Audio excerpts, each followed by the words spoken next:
Hi, John. Good morning. How's it hanging? Pretty good. Pretty good. Happy Friday. Happy Friday, everybody. Really? Shall I plunge in?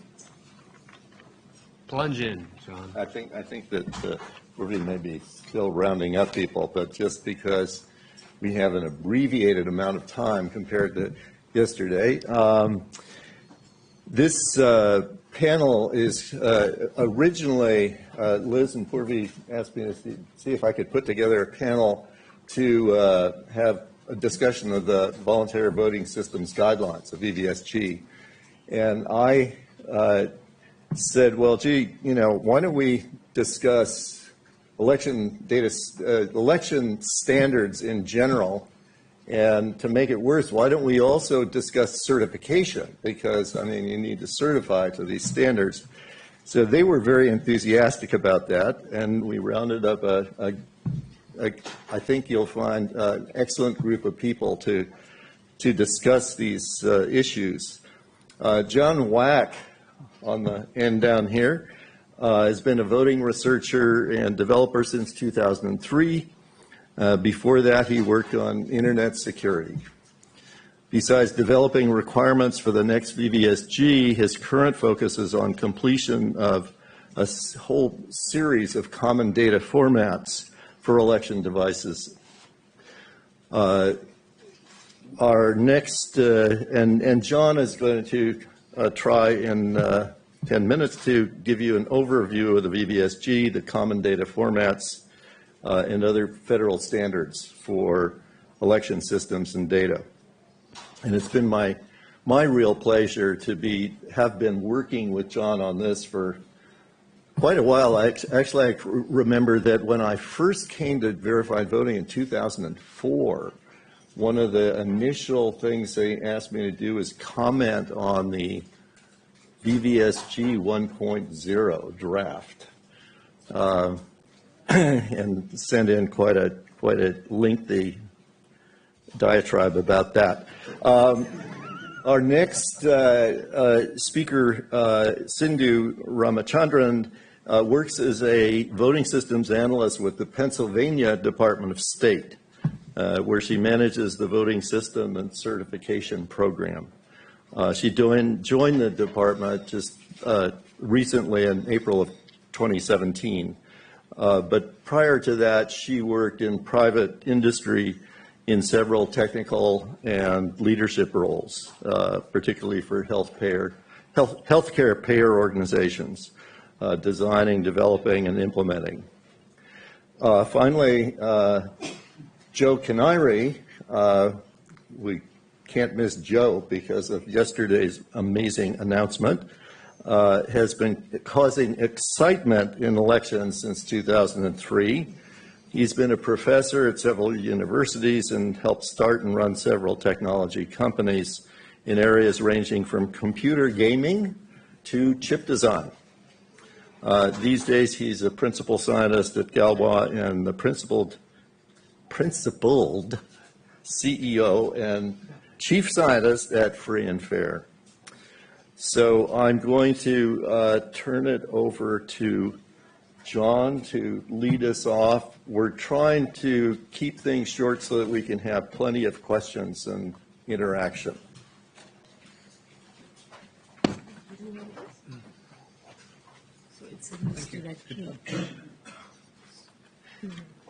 Send this.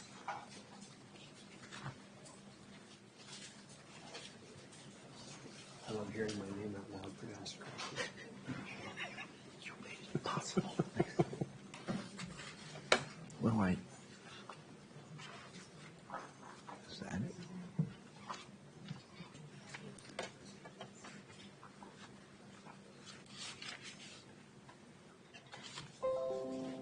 Uh-oh. Okay. Thank you very much for inviting me, and thank you to John for organizing the panel. It's a privilege to be here. I looked at the main page of the website the other day and noticed that I'm even on a picture there. I was really impressed with that, with Ron Rivest, who I worked with in the standards. I showed it to my wife, And, I said, what do you think of this?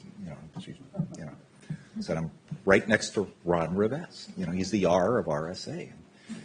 And she says, I really think that sport coat makes you look bad. And it's not the right color at all. That may explain why I'm wearing yesterday's sport coat today. So I want to talk about the common data format work, but I think I would like to weave it into what's going on with the VVSG. And since you may not be aware of all things, I'll just do this very briefly. So the EAC, when it was formed, runs the testing and certification program. So the VVSG is a set of requirements for voting systems and how voting systems are tested. And they were originally written, that John commented on, very quickly. HAVA mandated that the first set of guidelines be written in something like 6 months, and effectively it was like 4 months, which is a ridiculously short amount of time. So what resulted was pretty much the existing 1992 and I think 2002 VSS voluntary voting system software standards, something like that. There were improvements in security and in human factors. The TGDC made a decision to come out with a brand new standard, which was going to be called VVSG 2.0. And that took 2 years. That was a lot of work. Ron worked very, very heavily on that. And a previous set of EAC commissioners decided not to adopt it in 2008. Parts of it were transferred over to VVSG 1.0, which resulted in VVSG 1.1. So that is the most recent standard, but no one is building to it. And I think the main reason is because vendors have been expecting a major upgrade in the standards, and they don't want to commit resources till that comes out. So the new version coming out is now being called 2.0.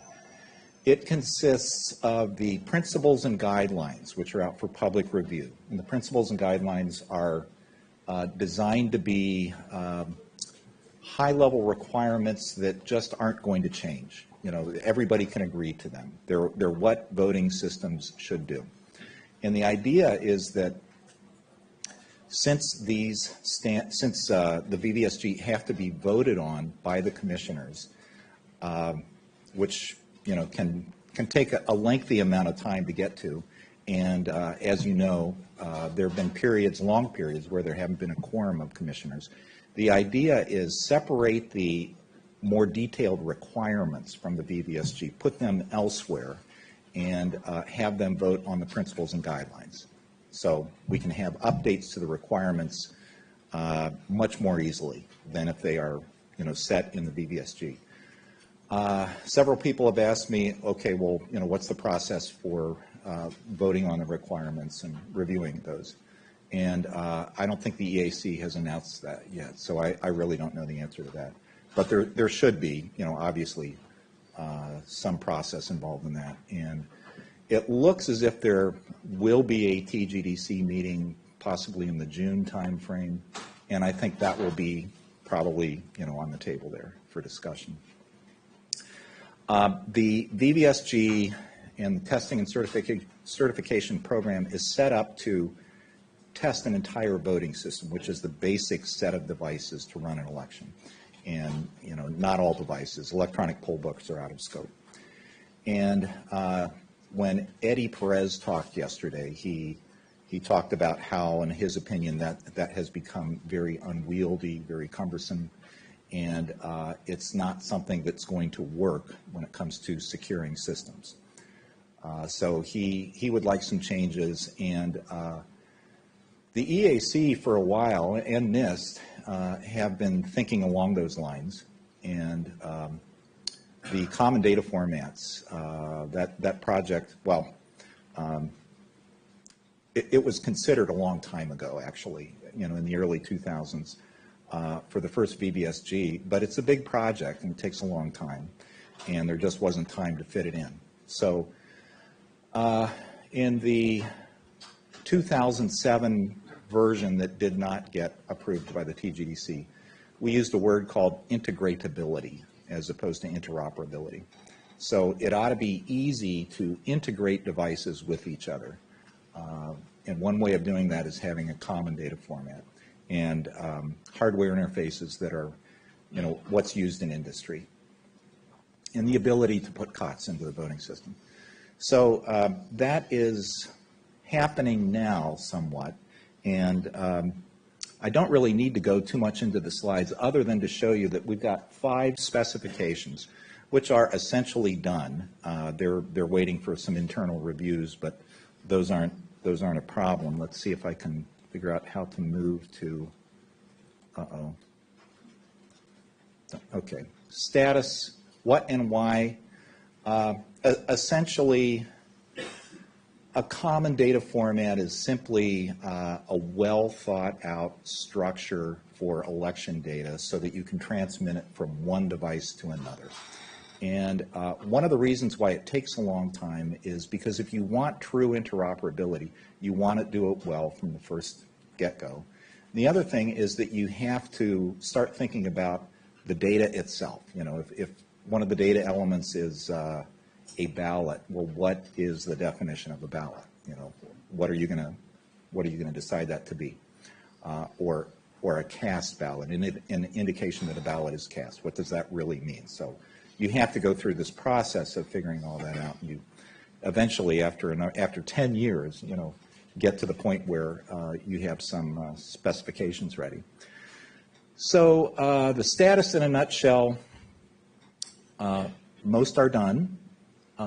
We have a glossary that we have, if you've been in the public working groups, you've heard about it. And the principles and guidelines, I think, do not have any words in them that say that the testing and certification program has to continue testing only voting systems. There is one principle on interoperability, and looking through the language, it doesn't say anything about the certification programming, not allowing component certification. So I think this could be a possibility. This would have to be discussed more with the EAC. There are some issues with doing that. I think obviously some of the vendors aren't happy about that because it breaks up their model. It's been pointed out to me that election officials aren't necessarily happy about having to deal with multiple vendors at the same time. Somebody pointed out that in an ideal world, vendors might more be integrators of different equipment. But the wonderful idea would be that an election official has a certain population they have to serve, and they decide that a certain accessible system is what they want. They could buy it. They could integrate it into their voting system. It wouldn't be a lengthy process. Voters would be better served. I guess I'll wrap up, and there's more to say, but things are proceeding in that direction, and I'm hopeful we'll get to that goal of device certification. The slides here, if you have a lot of trouble sleeping tonight, you can go read through the rest of them on the individual specifications. I'd be happy to talk to you about them, privately or after the talk. So, thank you very much.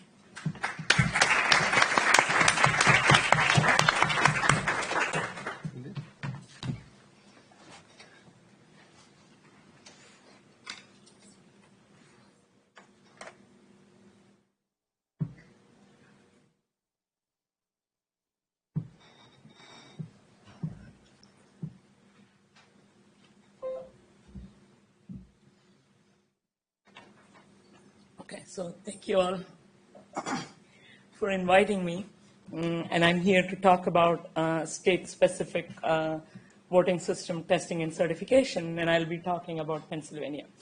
And before I start off, I just want to do a few quick thank you notes personally and to people who have contributed to this effort in Pennsylvania. I want to start by thanking Mary Ann Schneider for guiding me through this process while she was at the Department of State. I also want to thank Whitney Kissenberry and her entire CCD team for helping us craft the accessibility testing and guiding us through the process. Thank you to the entire ESC testing and certification team for their collaborations and support. And I also want to thank our examiners and the VSTLs for helping us make this happen. So since that's done, I'll get moving to the slides. So I'll just start off by telling what voting system testing standards are in general. So it depends. The standards actually vary from state to state. Some states just adopt federal standards, and some states like California develop their own standards, and some states use a hybrid approach where they use the federal testing as a baseline to start their testing and then do additional state-specific testing. The way the testing's done is also different between state to state. Some states collaborate with universities. Some states do in-house testing, whereas some states have consultant examiners doing their testing. I won't get into too much detail there.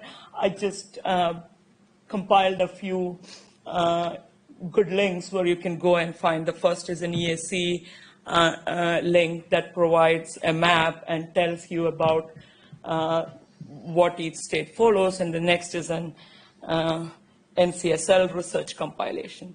So now coming to Pennsylvania, right? What Pennsylvania election code tells about voting systems is that every voting system used in the state must be examined and certified by the secretary. And the election code also requires that the voting system must meet federal standard. So that being said, Pennsylvania always used the hybrid approach where state-specific testing was done after federal testing. And again, just to put some background or some perspective to all this, right? This is the current voting system landscape in Pennsylvania. Out of the 67 counties, 50 counties still use DREs, and we have 17 counties who use optical scans. We are on our way to modernization, and we're making great progress there, and this is as of 10/31/2018. So I want to bring to your attention some important events in the modernization efforts that has direct impact to the voting system certification. So on September 11, 2017, we actually changed the fee structure for voting system examination. So till then, we used to get a fixed deposit of $3,000 for each system being examined. And with the change, what we did was that we made the vendor responsible for the entire cost of the examination. And on February 9, 2018, the department published a directive that suggested that all Commonwealth voting systems purchased from that day onwards must be resilient and must employ a voter verifiable paper record. And on April 12, 2018, the department actually told counties that everybody has to upgrade to newer resilient systems by the end of 2019, and they have to pick systems that have been certified by the secretary as of January 1st, on or after January 1st, 2018. So when this happened, we just had one system that was certified after January 1st, 2018. So we knew that we had a huge task ahead of us, but at the same time, we wanted to make sure that our certification process is efficient and robust. And moving on, right, I think I'll talk about the examination and certification process in a little detail. We always have had progressions in that field. So again, just to give some background, prior to 2012, it was quite open-ended, where the examiner came in and tested the system for election code compliance and gave us a report.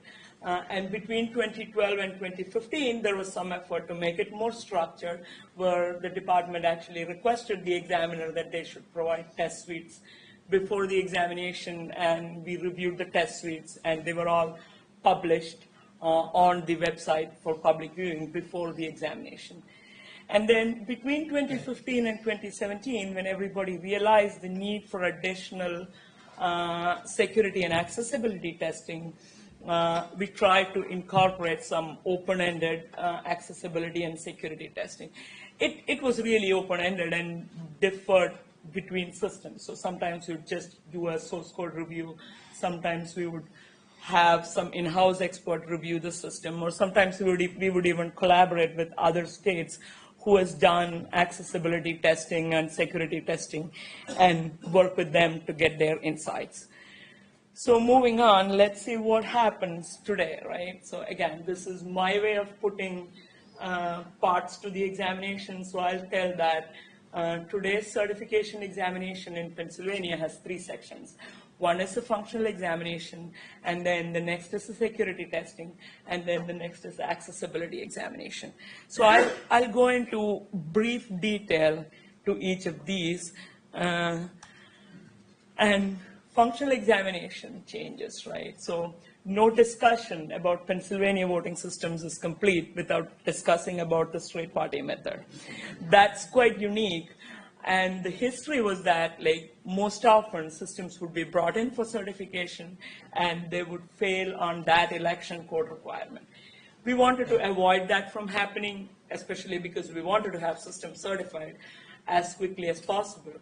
So what we did there was that we created an elaborate test case, or we created elaborate scenarios to test Pennsylvania straight party method and shared it with vendors and examiners.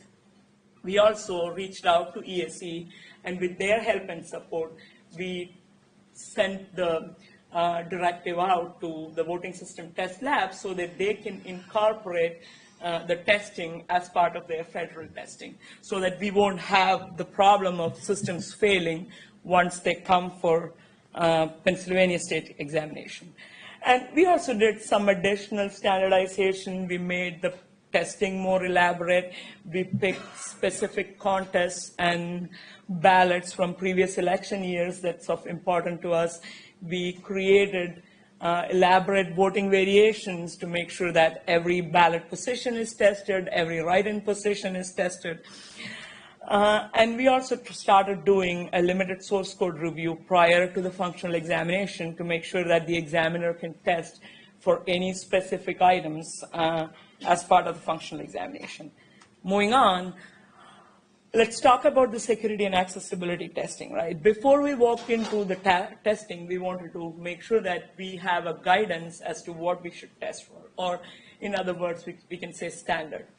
So what we considered when creating the standard. So the first thing that came into mind was that the federal standards were adopted as of 2005 and was sunset in 2017. And as John mentioned, we are still certifying systems to VVSG 1.0. So we have to make sure that we enhance the testing from that aspect.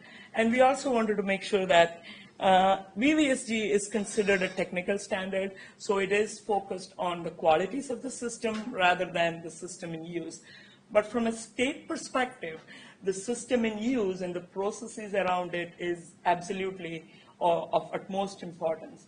We wanted to be able to tell the jurisdictions exactly how they can implement the systems in such a way that it is implemented effectively and securely.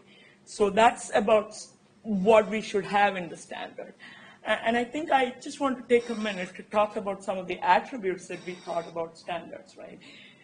I don't want to spend a lot of time there, but I want to talk about the need for it to be realistic and the need for it to be timely.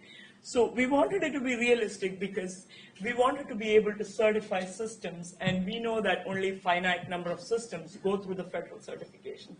And the election code requires that we have to have federally certified systems.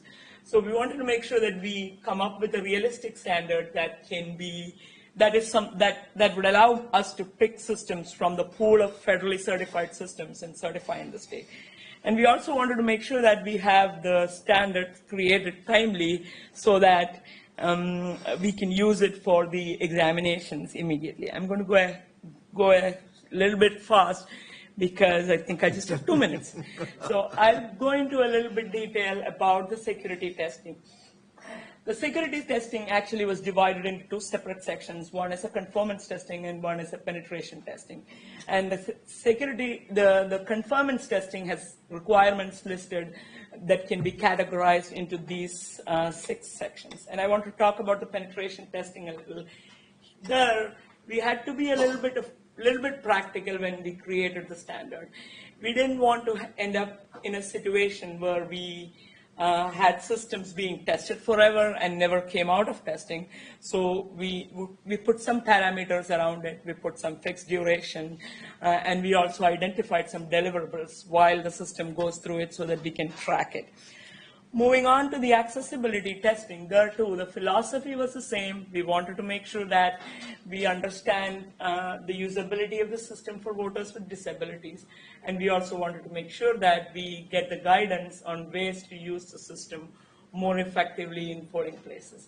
So again, each of these are discussions in itself, so I'll just be very brief. So what's included in the accessibility testing? There is an expert review by examiners, and the qualifications of examiners there is quite unique. We make sure that we have an accessibility expert, a usability expert, and an election expert in the team of expert review. And the first thing that happens is they review the system and look at all the accessible options and then come up with items that they should check when the next steps of the testing happens. And the step 2 is we'll have voters with disabilities come and use the system, voting a reasonable length Pennsylvania specific ballot. And the ballot and the voting variations are actually chosen by the examiner, and they are all carefully chosen to make sure that we study specific user interactions with the system. The next step is we have election officials and poll workers come and test the setup of system and give their opinion. And I think that we have heard that a lot of times, even here yesterday, like people went to the polling place and then they knew that they had an option to vote independently and privately, but the poll worker told that, oh, I don't know how to set it up, so what do we do? So we wanted to make sure that we don't end up in that situation with the newer standard. So that, I think, concludes a brief overview of everything, and I think I'd say that that's a humble attempt from our side to make sure that every Pennsylvania eligible voter would be able to mark, verify, and cast their ballot independently and privately. I think that's it. Thank you.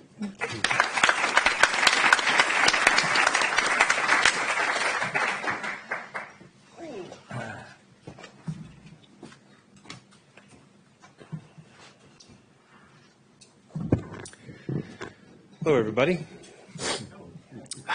Hello again. Yes, hello again. So I got asked to sit on this panel some weeks ago before anyone knew about anything. And so I had to reflect upon what I was going to say now. So I have a couple of reflections that relate to both our long-term work on matters relating to these kinds of standards, as well as our direct work on the VVSG, and in matters of certification and open common data formats for other domains. So first, as a preface, the DARPA project that we're working on, insofar as it happens to demonstrate a voting system, will use the common data formats. And so for those pieces of the system that intersect with the formats, it'll just be a natural thing to do. And so there'll be some more open source code that'll support said formats. DARPA understands that that's an important thing with regards to the demonstration, and they don't mind we do it. And in part, that's because anytime we build a system for a government agency or working with a military contractor, we're obligated to do that anyway. In general, we're always asked, and we always think it's a great idea, to use open data formats in all of our work. It helps with regards to how you build the system, how you understand the system, how you can do interoperability, and how you can do component-based certification, which is the normal way we do things in the rest of the agency's work we do. So That being said, the government attitude about these kinds of things in these other agencies, I hope, informs what goes on as VVSG moves forward. In general, as we work with the DoD and the intelligence community, the systems we build have to not only conform to things like open standards and be open source, but have a very clear story about how you relate the system you build to the requirements you come from. And there's very good ways of doing that in the modern age, which we hope to see concretized in the detailed requirements that shake out from VVSG2. Now, I have to admit, my interactions with folks when I dip in and out of various VVSG2 working groups has been a little frustrating, because oftentimes the scientists in the room, and I include myself in that bag, say things like, well, this is how the world works when we develop systems in the normal world for the last 20 years, and the vendors say, no, it doesn't. And we end up in a little fight, and I'm constantly worried that standards will get watered down, both with regards to interoperability as well as cybersecurity as we move forward.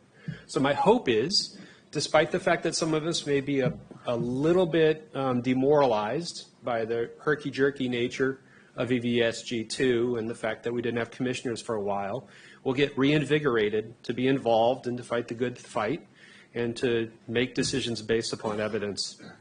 The other certification schemes that we interact with, I should say, which primarily have to do with nationally critical infrastructure and other areas and things that are deployed in the Department of Defense, are of a very different nature than what we're seeing here. And the interesting thing about it is, if you build a system that's meant to be deployed in the field, you might have a much higher bar to jump over, but it still takes about the same amount of time and resources as it is to jump over the bar that is VVSG 1.0, which I consider very close to the ground and I can step over it. So I'm hopeful that new standards will raise that bar considerably, yet if we move into the 21st century when it comes to software and systems engineering, the timeline, the cost, and the burden on vendors, which I realize is significant, will not grow tremendously, and we will have better systems. Now, overall, our planned contributions to this are to become, re-involved in the key working groups relevant to our areas of expertise, primarily the cybersecurity working group, and to work on our system such that it does conform to standards and can lift everyone's boats. My hope is that the existing vendors will be enthusiastic about reusing expertise of others as we move forward. Now, I should mention here, I say the other vendors and the like, we have no interest in being a vendor. I have no interest in selling voting machines whatsoever. We tried for a while to write some responses to RFPs, and it's a very interesting universe, as it were, and interesting things happen, and so I don't feel like doing that anymore. I enjoy what I'm doing now. But we do want to continue to do public good, and so my hope is that when it comes time to refine the top-level principles, most of which I like very much, into more detailed requirements, we can inject more 21st century thinking into them so that they evolve in a rational way and they can leverage modern technology to make all our voting systems more accessible and secure and transparent moving forward. And I'm happy to take questions in details. Okay, thank you.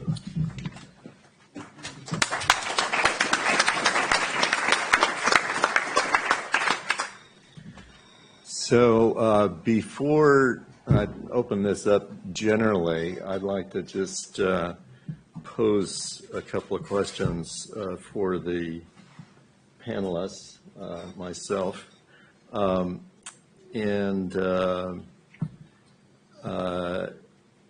I guess I would say, I would ask you, if you've gotten a chance to look at these things, what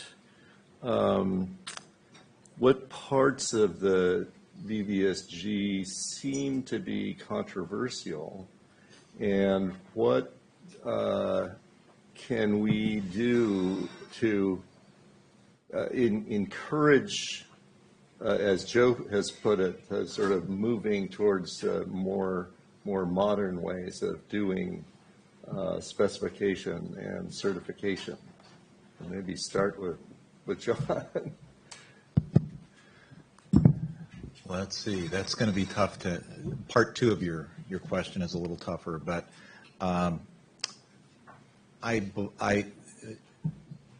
Gemma is my colleague from NIST, Gemma, who many of you know who participated in the cybersecurity working group. If you get a chance to talk with her, she can talk better to the security-related areas. I know two big areas are, will wireless be allowed in certain circumstances? And another one that's been discussed a lot is the use of barcodes. Will barcodes be permitted? There are others. In the area that I've been working on mainly, the larger manufacturers are okay with common data formats being an optional item, but they don't want them required. I have written requirements to require them. And so my understanding is that at one of the TGDC meetings, or the next big public one, whenever that is, those sorts of items will be discussed more, and the TGDC may take a position on it.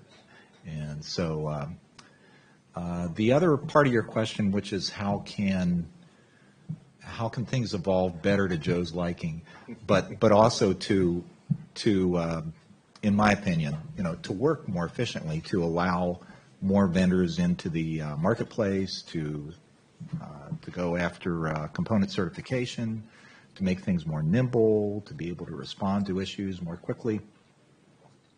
One of the things that we are doing is to take a look at requirements that we've started with the 2007 document, the one that did not get approved, and we continued to update that as VVSG 1.1 was being developed, and there were public comments and things of that sort. So it's,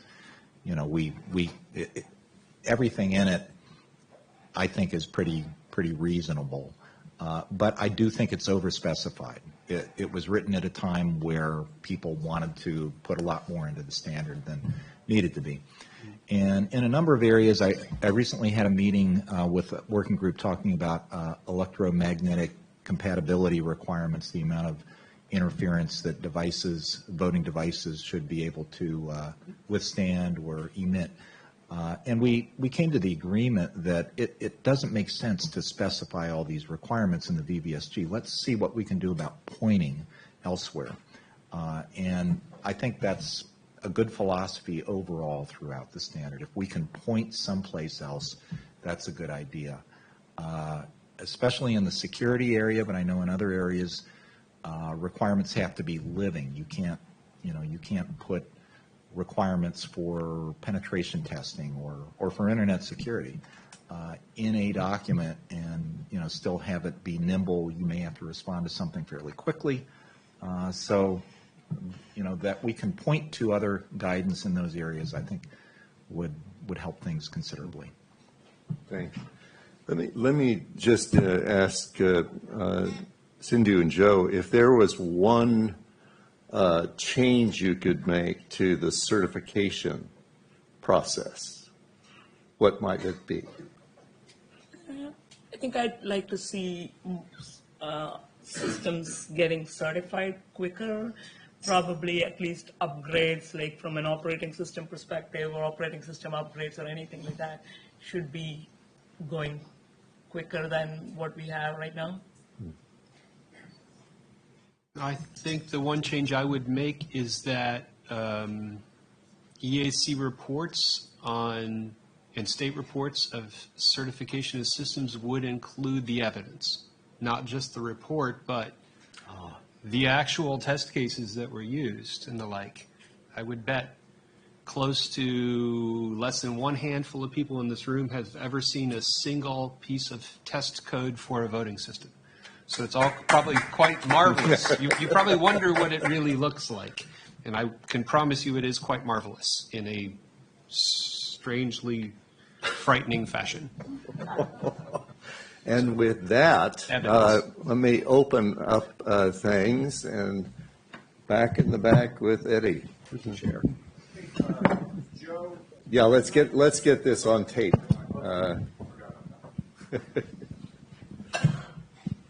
Thank you. I want to thank the whole panel. I saw you nodding and waving your arms, Eddie. So I did. I'm really heartened and, agree with 100% of what I've heard up there. So thank you to the whole panel.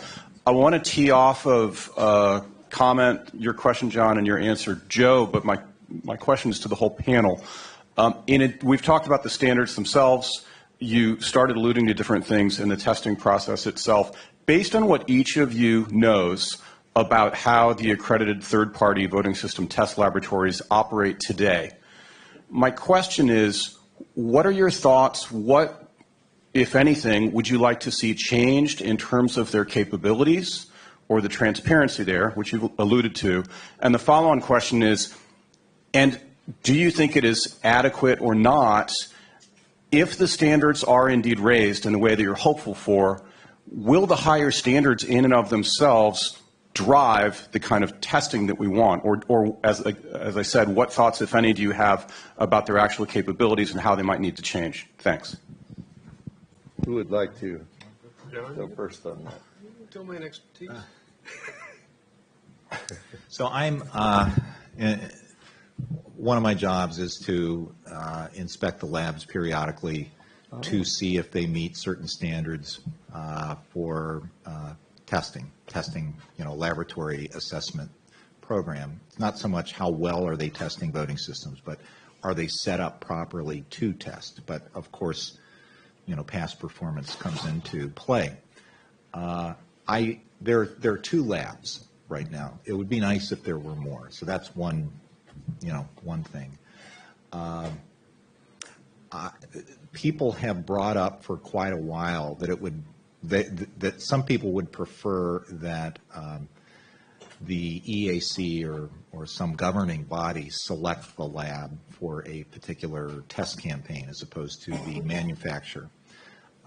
So that's one area, but there's some issues with that, but that's one thing that could help a number of people feel easier about that selection process. In my own opinion, the labs are doing a good job of testing to VVSG 1.0. So that's the major issue. And under the, like if Joe and others would like to see more evidence, the current system works against that. So if a test lab says, we tested your system, it met all the requirements, but man, I don't want to use it.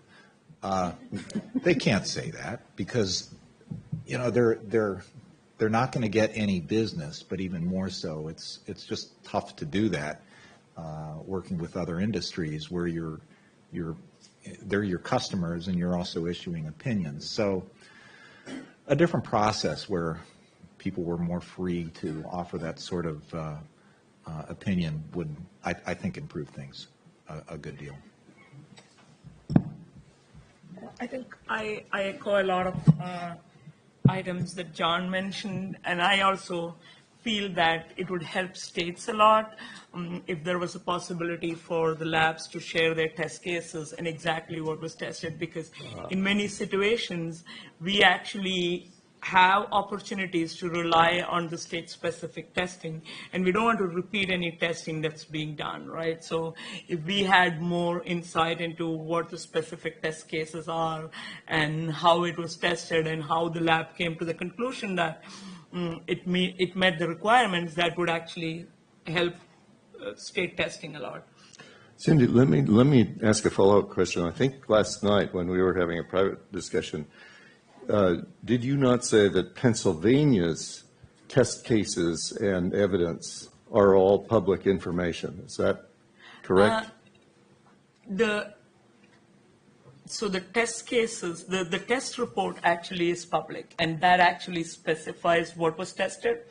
And the test cases are also public. And we haven't been posting the recent ones up yet. That's because of the Backlog. yeah. Thoughts, Joe? You always have thoughts. So I've only interacted with one VSTL so far, and they're no longer around. So I don't have good experience here.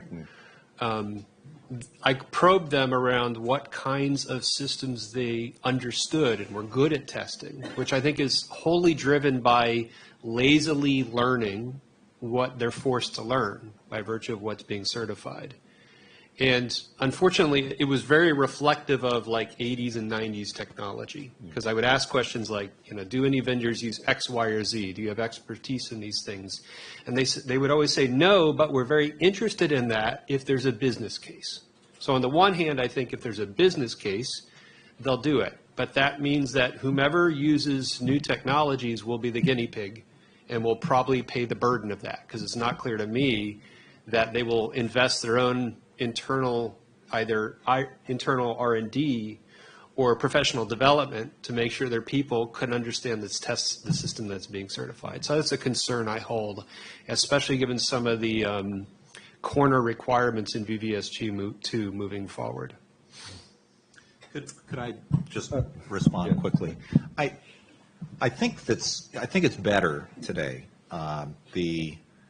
The two labs are also testing other types of devices, that medical devices and gambling systems, and so I think they're better in that regard. I had some other brilliant thought, but it'll come back to me. Tim? Where's John? I'm sorry, you had the mic, and then Kim Zetter. All right, Doug Kellner from New York. And I'm also a member of the Standards Board, and I think I was just one of 4 people last year to vote against recommending the adoption of new guidelines 2.0. And my concern is that the guidelines are basically a compromise of the least common denominator. The guidelines do not require a voter verifiable paper ballot or audit trail. And so I was comfortable in voting against it, even though when you're 4 out of 110, that puts you in a pretty small minority. And I think the same thing happened in the technical guidelines TGDC, Development Committee. Where a couple of people who are part of EVN did speak out against it, but there was no coordinated outcry against the guidelines or a coordinated effort to identify what we as an election integrity community think is a shortfall in the guidelines. So I'm wondering what the panelists think about whether we should be supporting the guidelines as better than what we have now, or whether there should be a more coordinated effort to highlight what's missing from the guidelines. Thoughts? Let's see. With regard to the principles and guidelines not requiring paper records, maybe the microphone can make its way over to Gemma, who might comment on that. But right there. I don't. I hope you. Well, let's let Gemma go first. Well, the other thing I would put in before Gemma gives us some feedback about that is that these are out for comment right now, and so there's nothing to prevent us, both as organizations and as individuals, to say, hey, these things are lacking, these things are too soft, and we have an email list, we have other ways of sort of. Well, John, I like to feel like I'm part of a group. Yeah, okay. Sending my own comments. Yeah, I'm just wondering if people think that this is important. I think we should maybe talk about that over lunch. But Gemma, what? Agreed. That's all I was going to say was the same thing, that that the principles and guidelines are out for public comment, and we're definitely looking forward to feedback from the community, hearing what folks think about the current state of them. I didn't have too much further. You kind of stole my answer, John. The only thing I'll add is that I do think that having low-level technical requirements in a document that the commissioners have to approve is not working. Mm-hmm. And so there has to be some way to do it differently. And, there could be legislation that redoes HAVA completely and comes up with a more rational thing. But I tend to think that that's not so likely. And so this is an attempt to improve the situation. And it seems like a reasonable, approach. I think things are going in the right direction. I would encourage you, though, if you have better ideas, everybody is going to take a look at. I believe everybody will consider all comments received. And additionally, we do have Principle 9, which covers auditability and covers different aspects under. I think that was one of the points that you mentioned. But yeah, Principle 9 does cover auditability, and we have various guidelines under that section. So is there a microphone that can be given to Kim? While that's being handed over, I will just say we're not going to be shy about keeping our comments private. So, I imagine there's a subset of us in the room who will share a Google Doc that will mark up the principles and give joint feedback. Right. So you're talking about testing and certification, and I'm wondering what the process is, if at all, for decertification. So if the labs are certifying a system and everyone finds out, let's say Alex Halderman or anyone else looking at systems, finds serious problems with the systems, is there a process in place for pulling that system back and re-examining it? And secondly, Pennsylvania, which you're an anomaly, doing your own PES testing, if you find something in the systems that the labs overlooked, do you take that information back to the labs? Do they ask you for it? Does the EAC facilitate that? Does that get fed back into the process of further testing or decertification? Yeah, so I think from a Pennsylvania standpoint, right, the election code actually allows the secretary to decertify systems if we find anything. From a testing standpoint, we always work collaboratively. If we ever find anything during the testing, we go back to the labs. And then one of the main things that we have been doing recently is we try to test in conjunction with the EAC testing rather than waiting for the EAC testing to complete. It was started because we needed to get the process moving, but that effectively actually helped us in a way, because if we find anything, then we can actually go back to the lab and the vendor and tell that this is a problem. So if there is a chance, can you fix it in this version? Otherwise, you'll have to wait for the next version to be certified in Pennsylvania. So that has helped a lot, just to make sure that the process is moving. So we actually wait till a point where the lab can say that they are pretty much firm that this is going to be the final trusted build that is going to be certified, and then we start on the testing at that point, because the EAC testing further has a lot of additional testing, like the regression, the accuracy, and all those.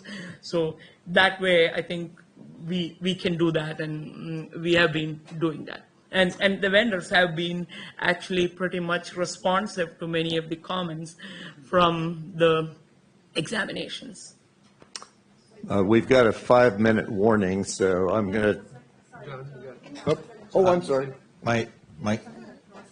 There is a decertification process. My most honest answer is I knew what it was at one point, and I don't know. It's in the EAC's manuals online, and if we can talk later, I'll point you in the right direction. At the federal level? I don't think it has. I don't think it has at the federal level, yeah. but I suggest in August we will have good occasion to try to use it.